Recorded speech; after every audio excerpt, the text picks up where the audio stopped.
Meus irmãos, graça, paz e misericórdia da parte de Deus e de Jesus Cristo sejam sobre todos os meus irmãos. Eu quero convidá-los nesse momento a abrirmos a palavra de Deus no Evangelho de João, capítulo 3. Eu estou em João, capítulo 3. Nós leremos os primeiros 5 versículos deste capítulo do quarto evangelista. João, capítulo 3, versículos 1 a 5. Diz assim o texto sagrado: havia entre os fariseus um homem chamado Nicodemos, um dos principais dos judeus. Este, de noite, foi ter com Jesus e lhe disse: Rabi, sabemos que és mestre vindo da parte de Deus, porque ninguém pode fazer estes sinais que tu fazes se Deus não estiver com ele. A isto respondeu Jesus: em verdade, te digo que se alguém não nascer de novo, não pode ver o reino de Deus. Perguntou-lhe Nicodemos: como pode um homem nascer sendo velho? Pode porventura voltar ao ventre materno e nascer segunda vez? Respondeu Jesus: em verdade, te digo que quem não nascer da água e do Espírito não pode entrar no reino de Deus. E até aqui o nosso texto, e eu quero convidá-lo a orar nesse momento. Falemos com Deus. Pai de amor, nós te buscamos nesta hora e te suplicamos que tu nos dês uma porção da tua palavra que nos abençoe, nos alimente, a fim de que te sirvamos de maneira firme, sim, Senhor, piedosa, perseverante. Alimente-nos e fortaleça-nos por meio da tua palavra. Nós oramos em nome de Jesus. Amém e amém. Pois bem, meus irmãos, o capítulo 3 do Evangelho segundo João registra esse diálogo de Jesus com Nicodemos, um fariseu e um dos principais dos judeus, um líder dos judeus, um membro do Sinédrio. E esta conversa, é verdade, é uma conversa com Nicodemos, mas embora João tenha narrado a conversa com Nicodemos, o teor do diálogo diz respeito a todos nós. É por isso que Jesus fala de uma maneira muito mais inclusiva. Embora falando com Nicodemos, o tom da conversa é muito impessoal, é todo inclusivo. Versículo 3, por exemplo: se alguém não nascer de novo. Se alguém não nascer de novo, não é apenas se você não nascer de novo, Nicodemos. Versículo 7, nós temos coisa semelhante: importa a todos vocês nascerem de novo. Versículo 5, quem não nascer da água e do Espírito, quem não nascer da água e do Espírito, você percebe, não é? Não é se você, Nicodemos, não nascer da água do Espírito. Então, a primeira e mais óbvia conclusão a partir desse diálogo é que aquela conversa de Jesus com Nicodemos diz respeito a todos nós, é para o nosso proveito, para a nossa edificação, orientação e segurança. Mas isso não é tudo. Nós também precisamos observar de plano que o tema da conversa de Jesus com Nicodemos é de importância crucial. O tema da conversa é a grandiosa doutrina do novo nascimento. Então, nós precisamos prestar muita atenção a esta conversa, porque ela é uma conversa de vida ou morte. O teor do diálogo de Jesus com o fariseu Nicodemos é questão de vida eterna ou de morte eterna. O centro desta conversa é o novo nascimento. Notemos, por exemplo, se alguém não nascer de novo, não pode ver o reino de Deus. Versículo 5, não é? Quem não nascer da água e do Espírito não pode entrar no reino de Deus. Veja que ver o reino de Deus ou entrar no reino de Deus significa exatamente ingressar em uma esfera de relacionamento salvador com o rei. É ser recebido no favor do rei. É ser salvo, ser perdoado, ser justificado, e tudo isso sendo dito numa linguagem de sermos incluídos no reino salvador do nosso grande Deus. Ou seja, sem o novo nascimento, nós não seremos salvos. Não há salvação sem novo nascimento. Nós também não seremos parte da família de Deus sem o novo nascimento. Nós não iremos para o céu, nem estaremos com o Senhor por toda a eternidade em novos céus e nova terra. Se não nascermos de novo, nós permaneceremos sob a ira de Deus por toda a eternidade, porque ou nós nos tornamos parte do reino de Deus, ou nós escolheremos a ira de Deus que está reservada aos seus inimigos. A respeito destes, Jesus disse sobre ele permanece a ira de Deus. Isso está em João capítulo 3, versículo 36. Então, o que mesmo nós vamos conversar? Nós vamos conversar a partir de hoje sobre a grandiosa doutrina do novo nascimento, diz respeito a todos nós. Você sabe o que é ser nascido de novo? Você já nasceu de novo? Como é que você pode saber que nasceu de novo?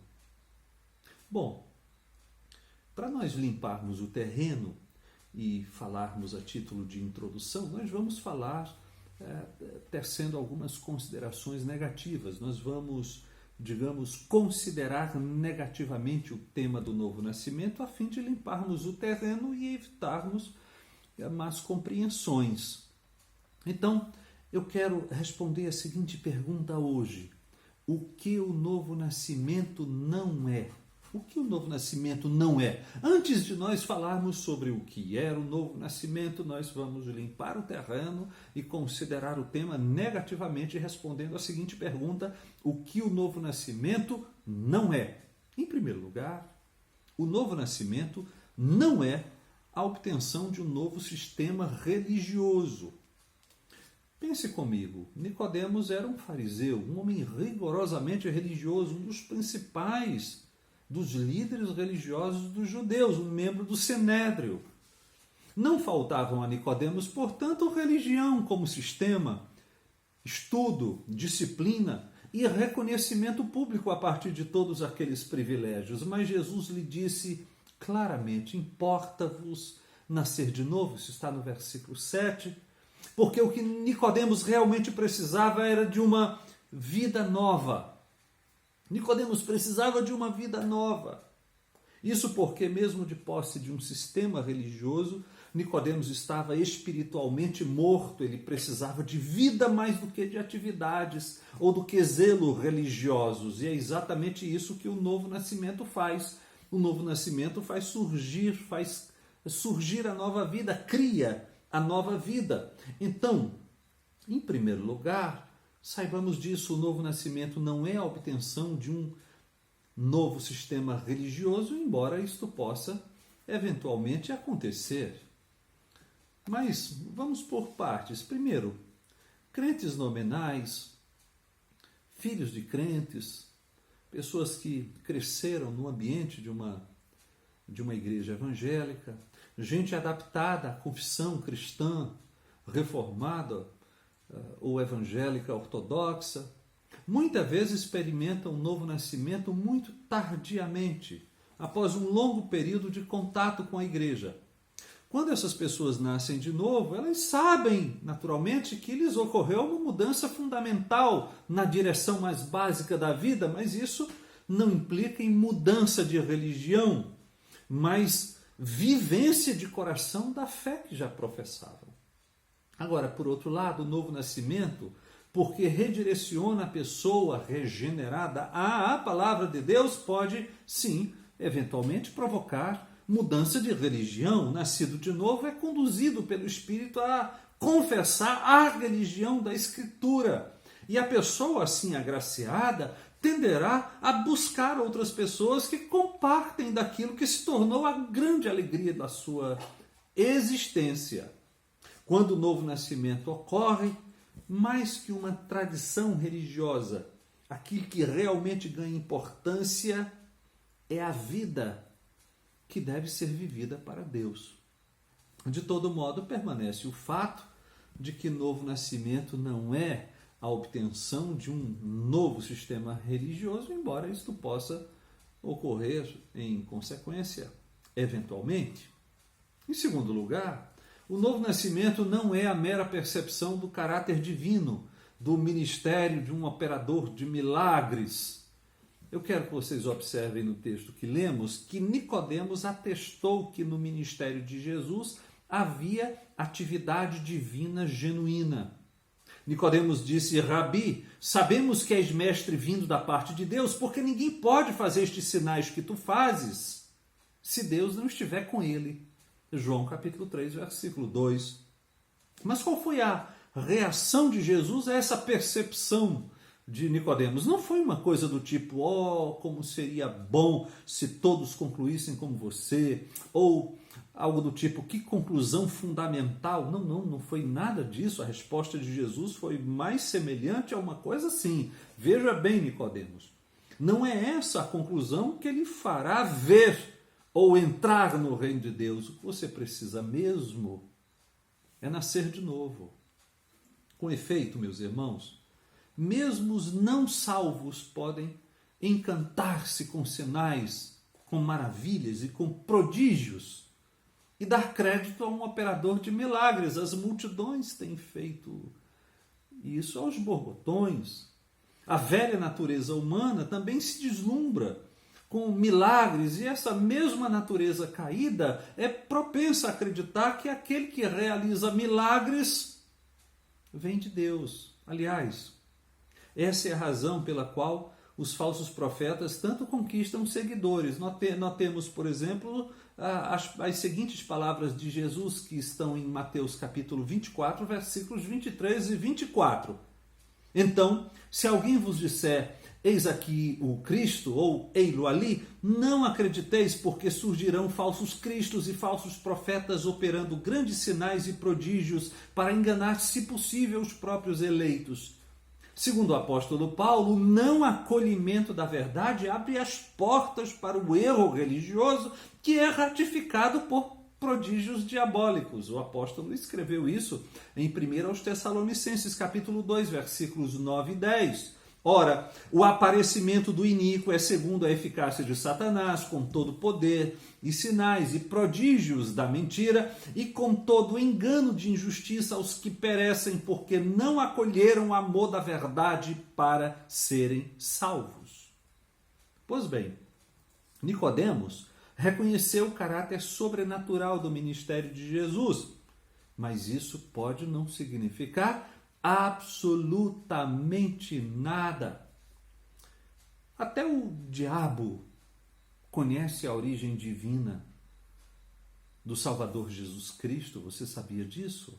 Em Marcos capítulo 1, versículos 23 e 24, Jesus estava em uma sinagoga e de repente chegou um homem possesso de espírito imundo e bradou da seguinte maneira: que temos nós contigo, Jesus Nazareno? Vieste para perder-nos? Bem sei quem és, o Santo de Deus. Veja, Nicodemos precisava experimentar o poder da operação sobrenatural do novo nascimento, porque um simples reconhecimento do caráter divino de um operador de milagres pode não significar absolutamente nada.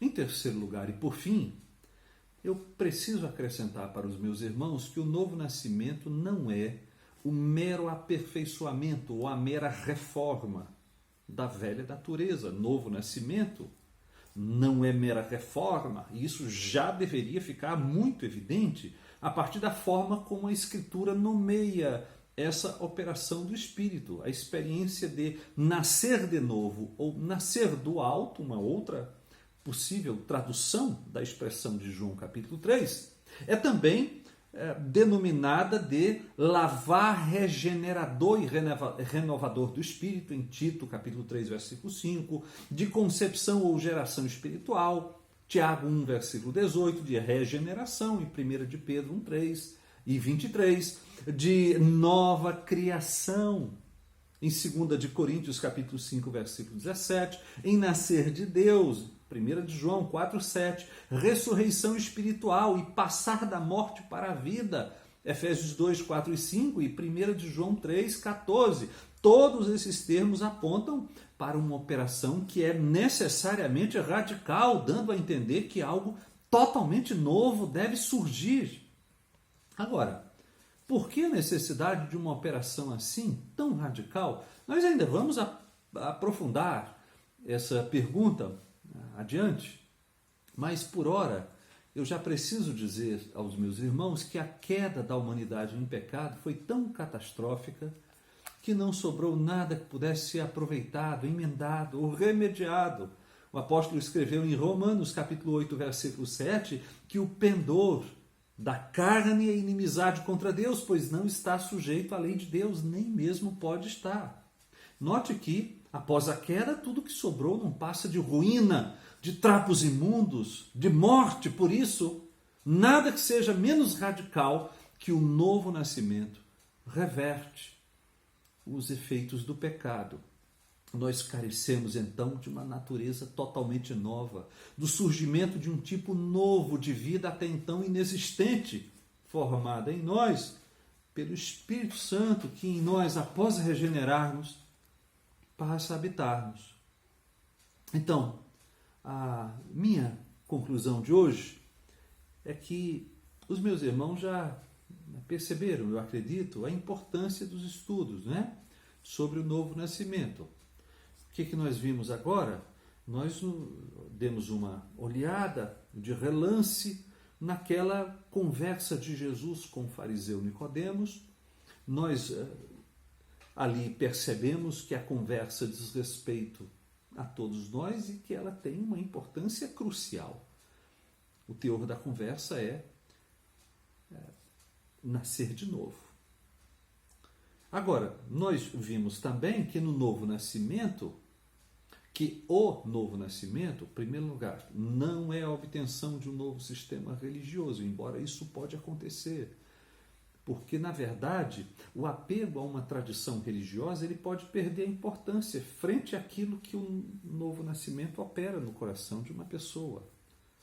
O novo nascimento, nós vimos também, não é a mera percepção do caráter divino do ministério de um operador de milagres. Não é um encantamento com prodígios e milagres. Não há necessidade de nascer de novo para se encantar com prodígios e grandes maravilhas e grandes feitos, mas também, por fim, o novo nascimento não é tampouco simples e superficial aperfeiçoamento ou reforma da velha natureza. Então, eu diria preliminarmente que o novo nascimento é o surgimento de algo novo, de uma nova vida.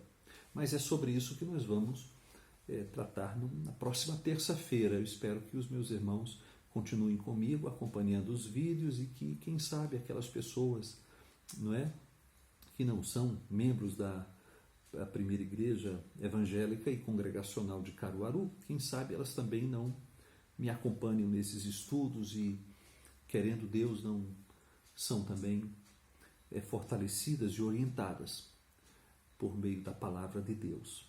Vamos orar nesse momento? Vamos sim. Vocês percebem que eu estou aqui num ambiente informal, como sempre, não é? E agora meio que numa zona rural e de vez em quando eu preciso espantar os mosquitos. Mas nós vamos concluir e orar. Senhor, nós te damos graças, te damos muitas ações de graças porque tu nos tens dado a porção da tua palavra e nos abençoado por meio dela. E a minha oração aqui, esse vídeo, Senhor, com esta palavra singela, seja de alguma maneira útil aos meus irmãos que fazem a primeira igreja de Caruaru, mas também que ela, por tua graça, por tua misericórdia somente, alcance outras pessoas que venham a assistir o vídeo. Muito obrigado, obrigado por todas as coisas. Nós temos muitas ações de graças a oferecermos a Ti. Nós oramos em nome de Jesus. Amém e amém. Meus irmãos, um fortíssimo abraço. Eu registro a saudade que tenho de todos vocês e dos nossos encontros. Um grande abraço. Deus abençoe.